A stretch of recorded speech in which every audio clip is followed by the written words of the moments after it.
চতুর্থ, পঞ্চম, ষষ্ঠ আসমান পাড়ি দিয়ে, সিদরাতুল মুনতাহা পাড়ি দিয়ে, ৭০,০০০ নূরের পর্দাগুলোকে পাড়ি দিয়ে আরশে আজিমে নিয়ে আল্লাহ নিজে তার হাবিবের সাথে সাক্ষাৎ করেছেন, কথা বলেছেন। এই রাত্রে বলি সুবহানাল্লাহ। এটা কোন রাত? যদিও সংখ্যাটা এটা কোথাও নির্ধারিত ভাবে লেখা নাই, তবে ঐতিহাসিকগণ এই তারিখটাকে নির্ধারণ করেছে। সে তারিখটা হলো ২৭শে রজব। আল্লাহ রাব্বুল আলামিন মেরাজে গিয়েছেন। এতে আমাদের মনে হয় কোনো লাভ নাই। আল্লাহর হাবিব মেরাজে গিয়েছে, এটা আমার কি? কোরআন শরীফের মধ্যে যতগুলো আয়াত আছে, যতগুলো আয়াতের মধ্যে আল্লাহ রাব্বুল আলামিন তার হাবিবের সম্মানকে সুউচ্চ করেছেন। ওয়ামা আরসালনাকা ইল্লা রাহমাতাল লিল আলামিন। এই জাতীয় যতগুলো আয়াতের মধ্যে আল্লাহ তার হাবিবের সম্মানকে সুউচ্চ করেছেন, প্রত্যেকটা আয়াত তার হাবিব ঠিকই উদ্দেশ্য, কিন্তু হাবিবের পাশাপাশি প্রত্যেকটা উম্মতের উদ্দেশ্য। সুবহানাল্লাহ। বলেন, নবী যদি সম্মানিত হয় তাহলে কি সমস্ত উম্মতের মধ্যে নবীর উম্মত গুলো কি সম্মানিত হয় না? আল্লাহ যদি নবীকে মেরাজে নিয়ে যান, পৃথিবীর মধ্যে সবচাইতে সবচেয়ে আল্লাহর পাশে বসে রেখে যদি কথা বলে, এতে যে নবীর সম্মান বেড়েছে এমনটা নয়, নবীর উম্মতদেরও সম্মান বেড়ে গিয়েছে। সুবহানাল্লাহ। মেরাজ থেকে কি আমাদের জন্য কিছু শিক্ষণীয় বিষয় আছে না? এই বলেন, আছে না? আছে। নবীজি সাল্লাল্লাহু আলাইহি ওয়াসাল্লাম চমৎকার করে বলেন, ইন্নাল্লাহা ফাদ্দালানি আলাল আম্বিয়া। আল্লাহ রাব্বুল আলামিন সমস্ত নবীদের উপর আমার সম্মানকে সুউচ্চ করেছেন। সুবহানাল্লাহ। জোরে সুবহানাল্লাহ। সুবহানাল্লাহ। শুধু নবী তার বিষয়ে বলেছেন এমনটা নয়, পাশাপাশি বলেন ওয়াফাদ্দালা উম্মতি আলাল উম্মাহ। সমস্ত উম্মতের মধ্য হতে আমার উম্মতদেরকে আল্লাহ রাব্বুল আলামিন শ্রেষ্ঠ বানিয়ে দিয়েছেন। সুবহানাল্লাহ। প্রত্যেকটা নবী, যেই সময় মুসা নবী ছিল, ওই সময় ওই মহল্লার মধ্যে, ওই সমাজের মধ্যে সবচেয়ে শ্রেষ্ঠ ব্যক্তি কে ছিল? মুসা। ঈসা নবী যখন পৃথিবীর মধ্যে ছিল, ওই সময় মানুষদের মধ্যে হতে শ্রেষ্ঠ মানুষ কে ছিল? ইব্রাহিম নবী যেই সময় ছিল, ওই সময় শ্রেষ্ঠ মানুষ কে ছিল? ওই সময়ের জন্য শ্রেষ্ঠ ছিল। মুসা ওই সময়ের জন্য শ্রেষ্ঠ ছিল। ঈসা ওই সময়ের জন্য শ্রেষ্ঠ ছিল। আপনি আমাদের হাবিব, হাবিবে কিবরিয়া মুহাম্মদ মুস্তাফা সাল্লাল্লাহু আলাইহি ওয়াসাল্লাম, আদম নবী হতে ঈসা নবী পর্যন্ত যত নবী, যত মানুষ এসেছেন, সমস্ত নবীর থেকে আমার নবী শ্রেষ্ঠ। সুবহানাল্লাহ। কারো কোনো সন্দেহ আছে? না। এই কারো কোনো সন্দেহ আছে? নাই। আল্লাহ রাব্বুল আলামিন নবীকে শ্রেষ্ঠত্ব দিয়েছেন, পাশাপাশি উম্মতদেরকে শ্রেষ্ঠত্ব দান করেছেন। কেন শ্রেষ্ঠত্ব দান করেছেন আমাদের জানা প্রয়োজন আছে কিনা? আছে।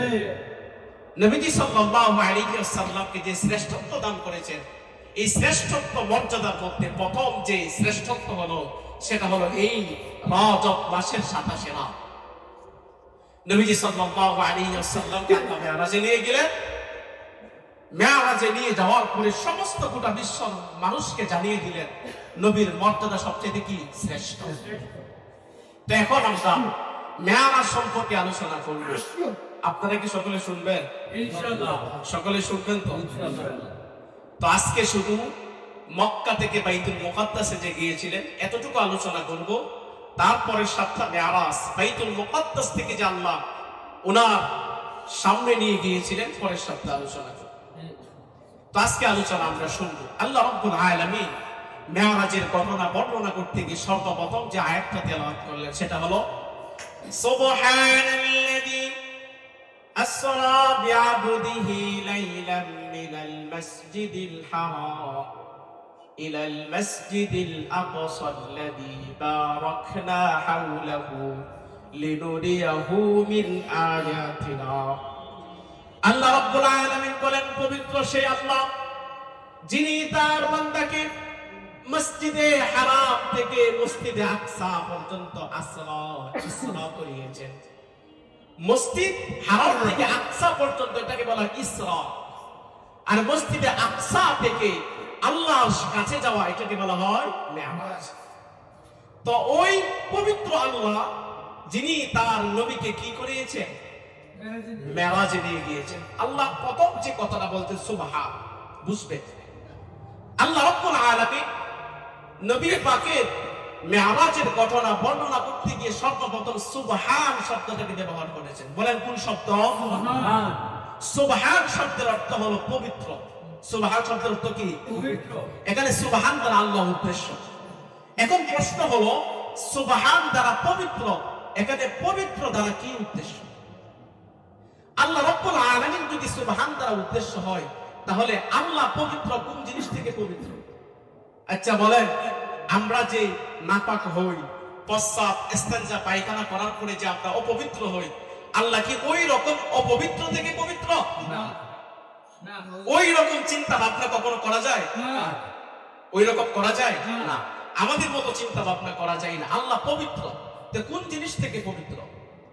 মুফাসসিরিনে কেরাম ব্যাখ্যা করেছেন, আল্লাহ রাব্বুল আলামিন সুবহান শব্দটা এনেছেন, মানুষ যেইভাবে নাপাক থেকে পবিত্র হয়, সেই নাপাক থেকে পবিত্র হওয়ার উদ্দেশ্য নয়।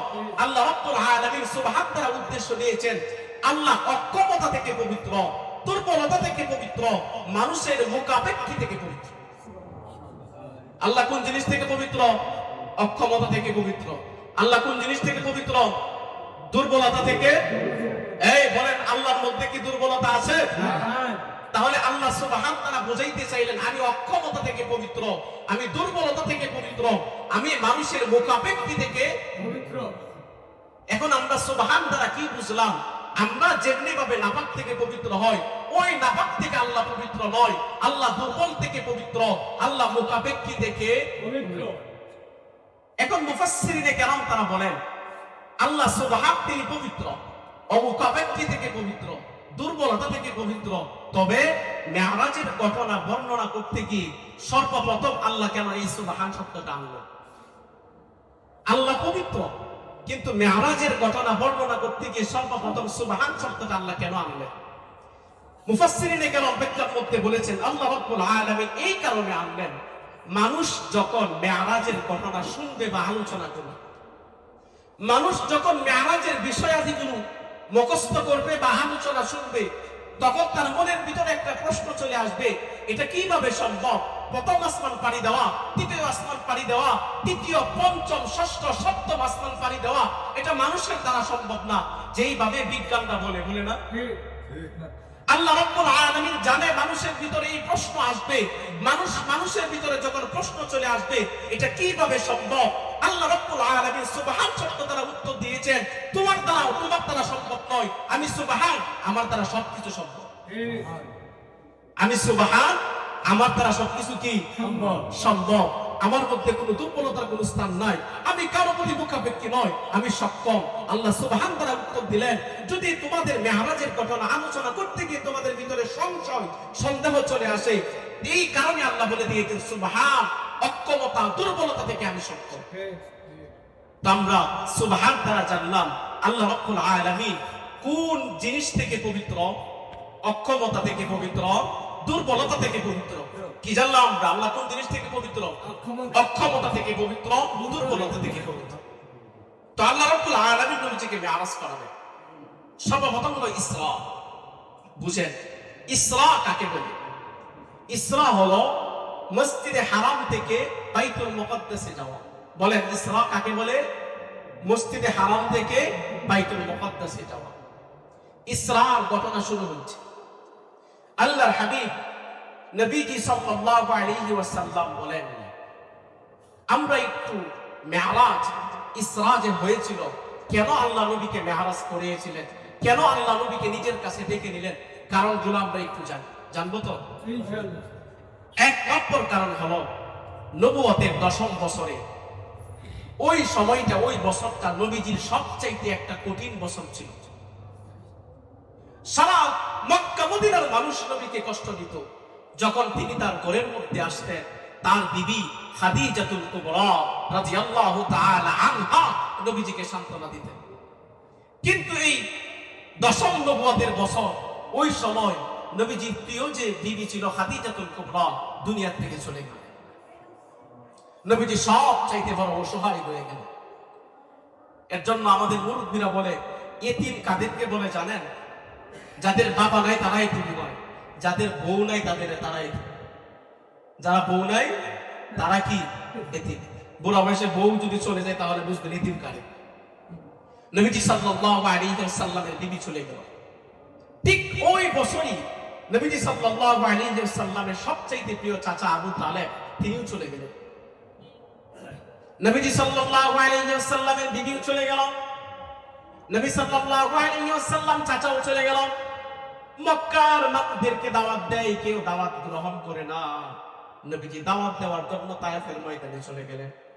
নবীজি যখন তায়েফের ময়দানে চলে গেলেন, তায়েফের ময়দানে যাওয়া অবস্থায় কাফেররা তো ইসলাম গ্রহণ তো করেই নাই, তার ইসলাম তো গ্রহণ করে নাই। তারপরে নবীজিকে বিশাল আকারে শিশুদেরকে লালিয়ে দিল, তোমরা নবীকে পাথর নিক্ষেপ করো।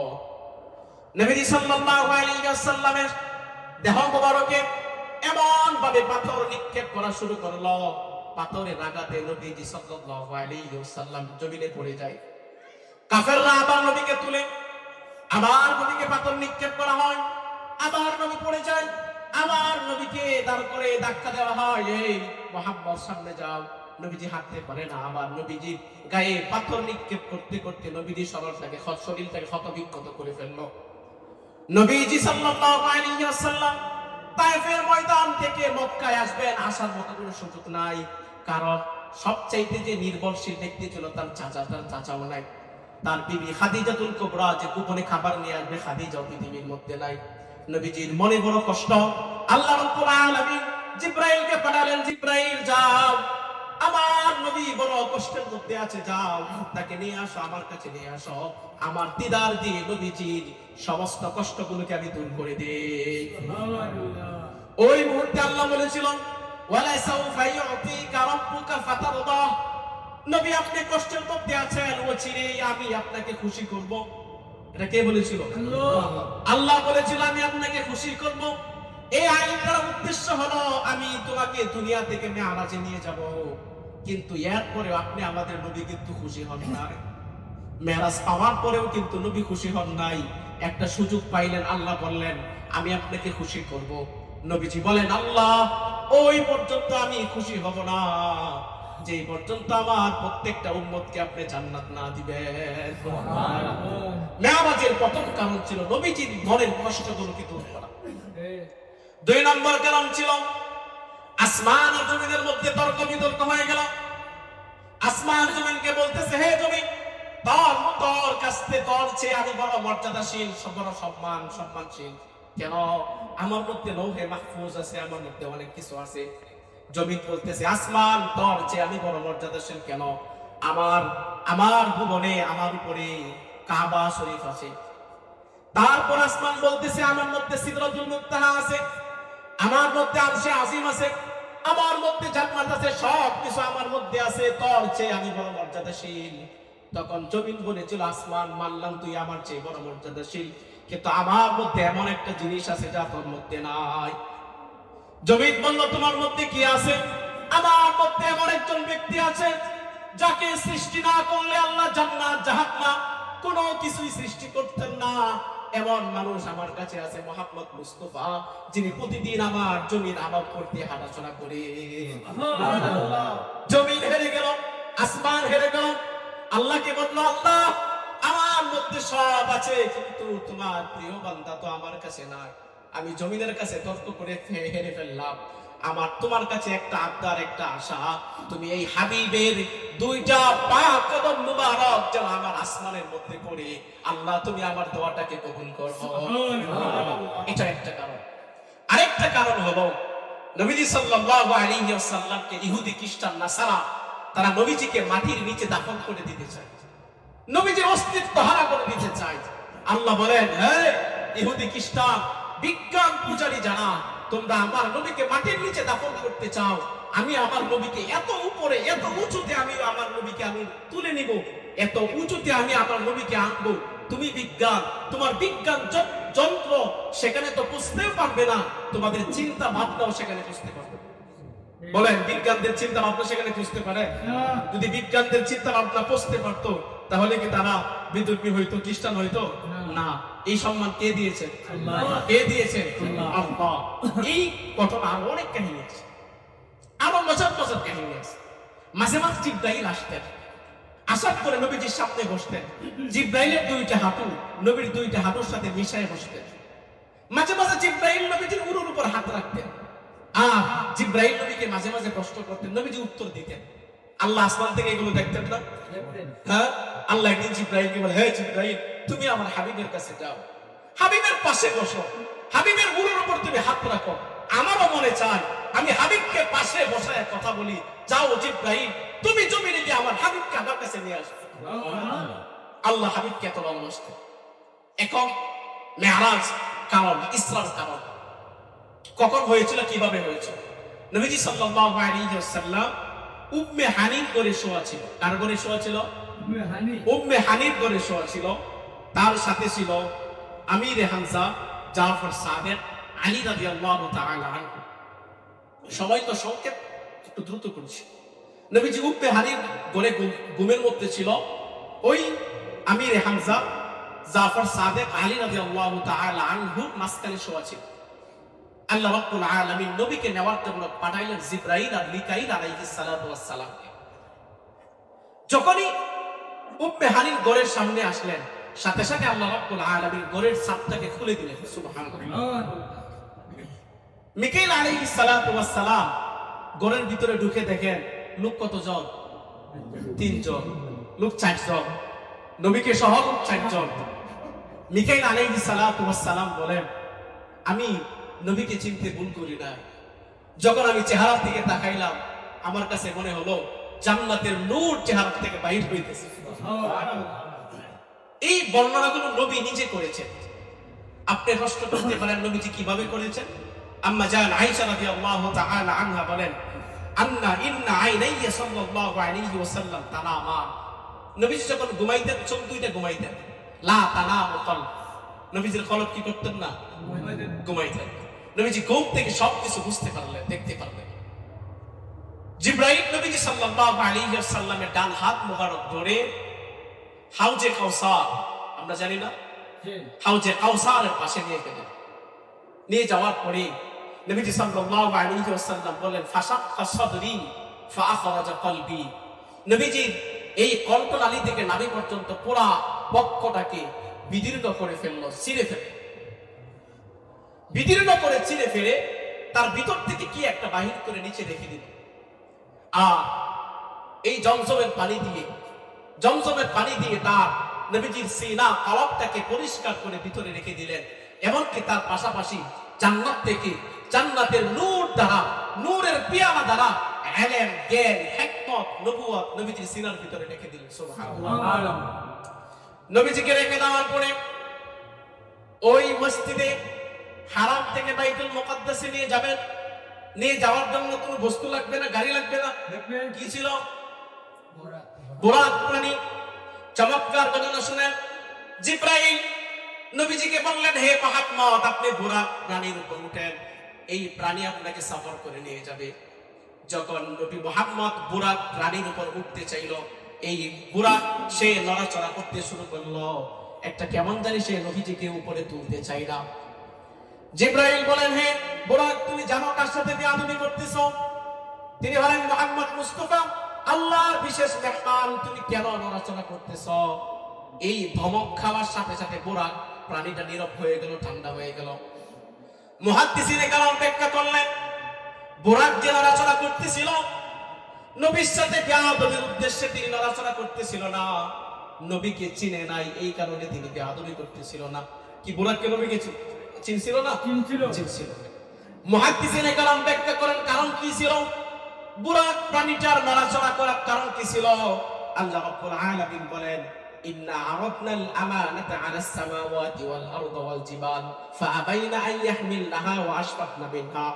আল্লাহ রাব্বুল আলামিন যখন কোরআনকে আসমানের উপর নাজিল করতে চাইছিল, কোরআনকে বহন করেছিল না। জমিনকে যখন দিতে চাইছিল, জমিন বহন করে নাই। পাহাড়কে যখন কোরআন দিতে চাইছিল, পাহাড় গ্রহণ করে নাই। কেন? কোরআনটা বড় ভারী জিনিস, কোরআনটা কি জিনিস? নবীজিকে আল্লাহ বলছেন লাউ আনজালনা হাযাল কুরআন আলা জাবালিন লারাআইতাহু খাশিআন, নবী যদি কোরআনকে আমি পাহাড়ের উপর নাযিল করতাম পাহাড়গুলো ধ্বংস হয়ে যেত। তার মানে কোরআনটা বড় ভারী জিনিস। আল্লাহ রাব্বুল আলামিনের কোরআন আসমান গ্রহণ করে নাই, পাহাড় গ্রহণ করে নাই, জমিন গ্রহণ করে নাই। কে গ্রহণ করেছিল? আমাদের নবী। কে গ্রহণ করেছিল? তাহলে বুঝেন আমাদের নবীর ওজন পার কেমন ছিল? কি কম ছিল না বেশি ছিল? আসমান গ্রহণ করে নাই, জমিন গ্রহণ করে নাই, পাহাড় গ্রহণ করে নাই, নবীজি গ্রহণ করেছে। তার মানে নবীজির ওজন বিশাল ওজন ছিল। মুহাদ্দিসিনা কেরাম বলেন বুরাক প্রাণী বলতেছিল, বুরাক প্রাণী বলতেছিল যে কোরআনকে আসমান গ্রহণ করে নাই, যে কোরআনকে জমিন গ্রহণ করে নাই, যে কোরআনকে পাহাড় গ্রহণ করে নাই, সেই কোরআনকে গ্রহণ করেছেন নবী মুহাম্মদ। না জানি নবী মুহাম্মদ কি পরিমাণ ওজন। আমি আশঙ্কা ছিলাম, ভয়ে ছিলাম নবী উঠার কারণে আমি মাটির সাথে মিশে যাই কিনা, এই কারণে আমি নড়াচড়া করতেছিলাম। সুবহানাল্লাহ। নবীজি এত ভাব হয়েছে। তারপর নবীজি বুরাক প্রাণীর উপর উঠলেন, উঠার পরে রওনা দিলেন। কোথায় যাবে? বাইতুল মুকাদ্দাস, এটাকে বলা হয় ইসলাম। যখন বাইতুল মুকাদ্দাসে নিয়ে যাবেন, নবীজি সাল্লাল্লাহু আলাইহি ওয়াসাল্লাম বলেন রাআইতু মূসা লাইলাতা ইসরা, আমি ওই রাতে দেখলাম মূসা নবী কবরের পাশে দাঁড়িয়ে দাঁড়িয়ে নামাজ পড়তেছিল। সুবহানাল্লাহ। মূসা নবী যদি মরে পচে গলে যেত তাহলে কি নামাজ পড়া সম্ভব ছিল? না। এই সম্ভব ছিল না। তার মানে মূসা জীবিত, ঈসা জীবিত, ইব্রাহিম জীবিত, সকল নবী জীবিত। সকল নবী যদি জীবিত হয় তাহলে আদম থেকে ঈসা পর্যন্ত সমস্ত নবীদের যে ইমামুল মুরসালিন তিনি কি কবরের মধ্যে জীবিত না মৃত? জীবিত। আমাদের অনেক আহলে হাদিস ভাইরা বলে নবীজি কবরের মধ্যে মরে পচে গলে মাটির সাথে মিশে গেছে বলে নাউজুবিল্লাহ। এমনকি মাঝে মাঝে কিছু বেয়াদব বলে নবীজি জীবিত না মৃত, নবীজির রওজাটাকে ভেঙে টুকরা করে ভিতরে দেখার দরকার নবীজি জীবিত না মৃত। নাউজুবিল্লাহ বলে। নাউজুবিল্লাহ। আমাদের বিশ্বাস সমস্ত নবী যেমন জীবিত, আমাদের নবী কেমন তেমন কি জীবিত। কেমন কি জীবিত। এই যে কিছু সময় আগে দুরূদ শরীফ পড়লেন না, এই দুরূদ শরীফ পড়ার সাথে সাথে আপনার নাম, আপনার বাবার নাম, আপনার দাদার নাম নবীর কাছে পৌঁছে গেছে। ফেরেশতারা দেয়া বলছে ইয়া রাসূল, হে মুহাম্মদ, ইয়া রাসূলুল্লাহ গফফার ছেলে উমু আপনার নামে দুরূদ শরীফ পড়ছে। সুবহানাল্লাহ বলে। সুবহানাল্লাহ। নবীজি এমন জীবিত। মূসা যদি জীবিত হয়, নবী তো আমাদের নবী কি জীবিত। নবীজি সাল্লাল্লাহু আলাইহি ওয়াসাল্লামকে নিয়ে যাওয়া হলো বাইতুল মুকাদ্দাস। বাইতুল মুকাদ্দাসে যাওয়ার পরে এক দুইজন নবী নয়, প্রায় 1 লক্ষ নবীর উপর সমস্ত নবীরা নবীজিকে অভ্যর্থনা জানানোর জন্য, নবীজিকে স্বাগতম জানানোর জন্য, নবীজিকে দেখার জন্য সমস্ত নবীরা বাইতুল মুকাদ্দাসে কি ছিল? উপস্থিত ছিল। আল্লাহ উপস্থিত করলেন। সব চাইতে মজার বিষয় হলো, গুরুত্বপূর্ণ বিষয় হলো, নবীজি যখন সেখানে গেলেন, যাওয়ার পরে মাত্র 5 জন নবী আমাদের নবীর সাথে সাক্ষাৎ করা, মুসাফা করার সুযোগ হয়েছিল, বাকি কোন নবীর সুযোগ হয়নি। সুবহানাল্লাহ। আমাদের নবীর সম্মান কম না বেশি? কোন নবীর সুযোগ পাইনি, মাত্র 5 জন। আমি আগে জানছিলাম 25 জন যাদের নাম কোরআন শরীফে আছে। পরে আলোচনা করতে করতে দেখি 25 জনের মধ্যে বড়দের 5 জন নবীর সাথে মুসাফা করার সাক্ষাৎ হয়েছে।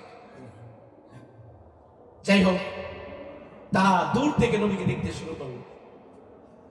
হঠাৎ করে জিবরাইল আলাইহিস সালাম আযান দিল। আযান দেওয়ার পরে ঘোষণা হলো এখন 2 রাকাত নামাজ হবে। কয় রাকাত নামাজ হবে? 2 রাকাত নামাজ। আদম নবী মনে মনে ভাবতেছেন আউয়ালুল বাশার, আমি তো সমস্ত মানুষের বাবা পিতা, মনে হয় 2 রাকাত নামাজের ইমামতিটা আমি নিজেই করব। হ্যাঁ, নূহ নবী ভাবতেছে আউয়ালুর রাসূল, আমি তো সর্বপ্রথম রাসূল, আমি মনে হয় ইমামতির সুযোগটা আমি পাবো। মূসা নবী বলতেছে আমি তো কালিমুল্লাহ, আমি আল্লাহর সাথে কথা বলেছি, মনে হয় ইমামতির সুযোগটা কাকে দিবে? ইমামতির সুযোগটা আমাকেই দিবে। এইভাবে কিছু কিছু নবী ভাবতেছিল। জিবরাইল আলাইহিস সালাম এসে আমার নবী ডান হাত মোবারক ধরে সামনে নিয়ে গেলেন আর বললেন হে মুহাম্মদ, আল্লাহর পক্ষ থেকে সিদ্ধান্ত এসে গিয়েছে, আজকে আপনাকে ঘোষণা দেওয়া হবে ইমামুল মুরসালিন, সমস্ত নবীদের আপনি ইমাম, আপনি ইমামতি করেন। সুবহানাল্লাহ। তখন আল্লাহ সমস্ত নবীদের কি করেছিল? সমস্ত নবীদের ইমামতি করেছিল। নবীজিকে বলা হয় ইমামুল মুরসালিন। এখন বলেন এই সব ঘটনা জানার পরে শুধু নবীজিকে আমরা সম্মান উচ্চ করেছেন, আমাদেরকে করেন নাই? আমাদেরকে করেন নাই? সম্মানিত হাজিরিন, আমাদের নবীর মর্যাদা এমন ছিল, আমাদের নবীজির মর্যাদা আল্লাহর কাছে এমন ছিল, সমস্ত নবীরাও আমাদের নবীকে দেখার জন্য পাগল থাকতো। এক পূর্বে তো মুসা আলাইহিস সালাম ওয়াস সালাম বলছিল, আল্লাহ আমার নবী হওয়ার কোনো প্রয়োজন নাই। তাওরাতকে সরায় বললেন, আল্লাহ আমার নবী হওয়ার প্রয়োজন নাই, আপনি মুহাম্মদ নবীকে যে পরিমাণ সম্মান মর্যাদা দিয়েছেন সেই নবীর উম্মত হিসেবে আপনি আমাকে দুনিয়াতে পাঠান। সুবহানাল্লাহ। সম্মানিত হাজিরিন, তো আমরা আজকে জানলাম মসজিদে হারাম থেকে মসজিদে আকসা পর্যন্ত আসা, এটাকে বলা হয় ইসরা। এটাকে কি বলা হয়? ইসরা। বলেন, এটাকে কি বলা হয়? ইসরা। এই মসজিদে আকসা থেকে আল্লাহর কাছে নিয়ে যাওয়া, এটাকে বলা হয় মিরাজ। এটাকে কি বলা হয়? মিরাজ। তো আমরা আজকে আমরা ইসরা সম্পর্কে আলোচনা জানলাম। আমরা আগামী সপ্তাহে ওই মসজিদে আকসা থেকে আল্লাহর কাছে যাওয়া মিরাজ সম্পর্কে আমরা জানতে সকলে ইচ্ছুক আছি তো? ইনশাআল্লাহ। অনেক আলোচনা, যাই হোক শিক্ষণীয় বিষয় হলো, এক নম্বর বিষয় হলো আমরা আমাদের মর্যাদা সমস্ত নবীদের উম্মতের চেয়ে আমাদের মর্যাদা কম না বেশি? আমাদের নেতা, আমাদের নবী, তিনি কি শুধু আমাদের নবী না সমস্ত নবীদের নবী? সমস্ত মানুষদের নবী। এই নবীজি, আমরা সেই নবীর উম্মত হয়ে আমরা কি নিজেকে আমরা শুকরিয়া আদায় করা উচিত না? আল্লাহ রাব্বুল আলামিন নবীজিকে যে সম্মান দিয়েছেন, আমাদেরকে নবীর কারণে আমরা যতটুকু সম্মান পেয়েছি, আমরা যেন নবীর সেই আদর্শকে নিয়ে কবরে যেতে পারি। আল্লাহ রাব্বুল আলামিন সকলকে কবুল করুক, সকলে বলেন আমিন। ওয়া আখিরু দাওয়ানা আলহামদুলিল্লাহি রাব্বিল আলামিন। যারা সুন্নাত